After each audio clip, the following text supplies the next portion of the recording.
देवाधिदेव महादेव का पावन मास श्रावण मास प्रारंभ हो चुका है।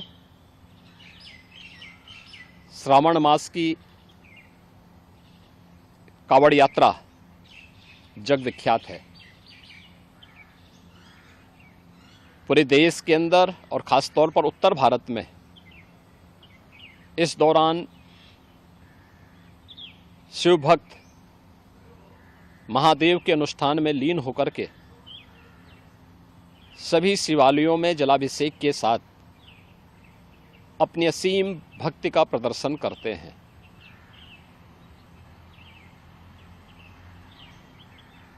केंद्र और राज्य शासन ने मिलकर के श्रद्धालु जनों की सुरक्षा, उनकी सुविधा, उनकी सुगम और सुरक्षित यात्रा के लिए अनेक प्रबंध किए हैं। कहीं कोई दिक्कत न हो, कहीं कोई अव्यवस्था न फैले, कोई भी उनकी आस्था के साथ खिलवाड़ न करने पाए, इन सब बातों का ध्यान में रख करके प्रयास प्रारंभ किए गए हैं। लेकिन हमें इस बात जरूर ध्यान में रखना होगा, मैं सभी श्रद्धालु जनों से इस बारे में विनम्र अनुरोध करूंगा। हम लोग भी शिव भक्त हैं, महादेव की असीम कृपा हम लोगों पे बनी रही है और निरंतर हम महादेव से यही प्रार्थना करते हैं कि उनकी कृपा सदैव बनी रहे। कोई भी पर्व और त्योहार, कोई भी साधना बिना आत्मानुशासन के पूरी नहीं होती है। सुगम और सुरक्षित यात्रा के लिए हमें न केवल अंतःकरण से बल्कि बाहरी रूप से भी उस पूरी प्रक्रिया के साथ लीन होना पड़ेगा। शिवो भूत्वा शिवम यजेत।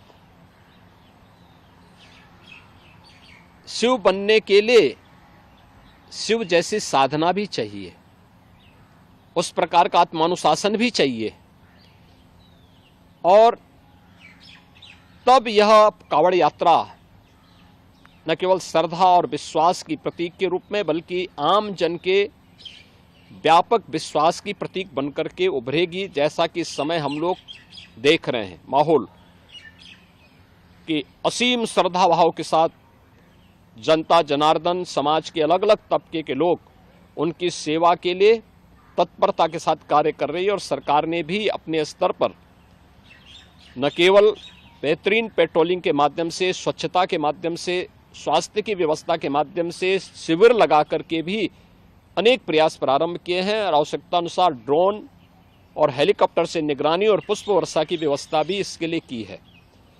मैं सभी शिव भक्तों से अपील करूंगा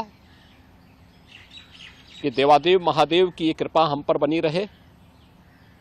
हम व्यवस्था के साथ जोड़ करके इस पूरी यात्रा का न केवल आनंद लें बल्कि पूरी श्रद्धा और विश्वास के साथ आत्मानुशासन का परिचय देते हुए इस पावन श्रावण मास के कावड़ यात्रा कार्यक्रम को सफलतापूर्वक आगे बढ़ाने में अपना योगदान दें। आप सबकी सुगम सुरक्षित यात्रा के लिए मेरी मंगलमय शुभकामनाएं हैं।